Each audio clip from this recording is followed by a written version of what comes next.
Olė ir Dalius. O čia aš, Arnoldas. Kartu mes esame Tele2 inovacijų biuras. Mūsų užduotis paprastai parodyti sudėtingus dalykus. Šį kartą apie 4G. Naujausių tyrimų duomenimis Tele2 4G mobilusis internetas dengia 97% Lietuvos. Kaip tai patikrinti?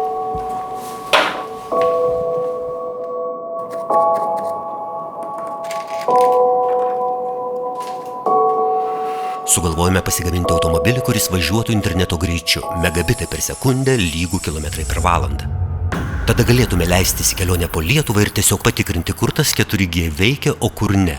Esame VGTU linkmenų fabrike. Čia dirbantis mokslininkai sutiko prisidėti prie mūsų. Mums reikėjo padaryti taip, kad mašina klausytų nebe vairuotojo, o klausytų interneto. Tai tam, kad neklausytų interneto, mums reikėjo programavimo, mums reikėjo mechanikos, mums reikėjo kompiuterio, žinoma, paties interneto. Ant šito daikto dabar nuvalius tą juodą dangą bus plikas varis, bus galima liutot komponentai.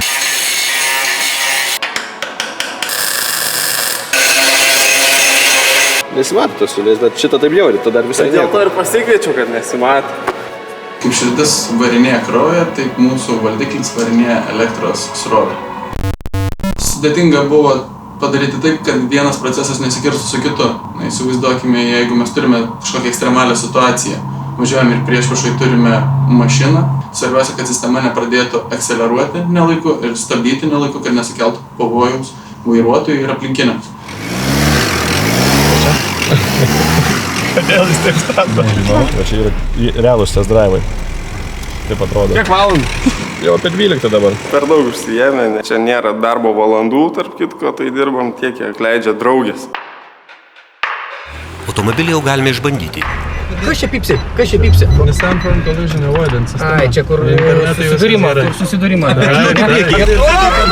Važiuojam, man įdomu jau. Jei internetas labai geras, mašina šauna į priekį ir reikia vis pristabdyti. 78. Kaip paleidė. Čia kaip Mr. Speedą žaisti, ar ne? Nei pavarų mėtyti reikia nieko. Laikyk. Panikos mygtukas, kurį trenkus kumščiais visą sistemą atjungia ir lieka tik tai vairuotojui viskas reikia. Alio, sveiki komanda, tai ką? 4G internetas veža, pirmą kartą. Važiuoju kartu su Mykolu, būsiu atsakingas už navigaciją ir saugumo mygtukus.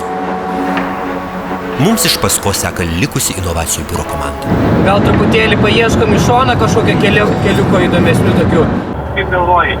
Gera mintis, nes iš tikrųjų autostrada tai visi žino, kad čia viskas gerai veikia.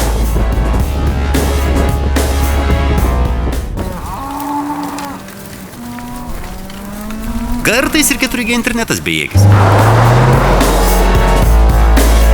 4G keliauja su mumis mūsų telefonuose, bet jeigu jūs, tarkime, atsidūrėte linksmakalnyje, ar galėtumėte iš ten ką nors palaikinti Facebook'e?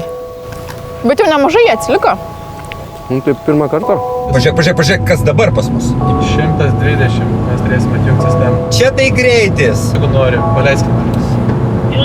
Vėlų, atjungiam. Atjungiam sistemą. Ne, tai karvės mus vos nesitraikia. Labas, sveika.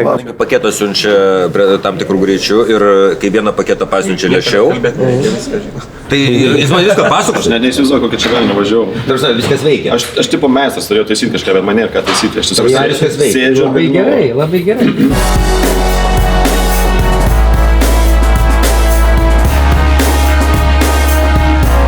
Buvo visko, bet mes tai padarėm. Dabar žinom, ką reiškia, kai internetas veža tikrąją to žodžio prasme. Laikas namo, bet neslėpsiu, turiu keletą idėjų naujiems eksperimentams. Kodėl nepadaryti internetų veikiančios paprasčiausios šienpjovės? Jinai važiuotų ir gražiai nušienautų laukus visur, kur yra geras 4G internetas. Ir taip labai gerai matytumėm žemėlapį net nuotrauką iš kosmoso.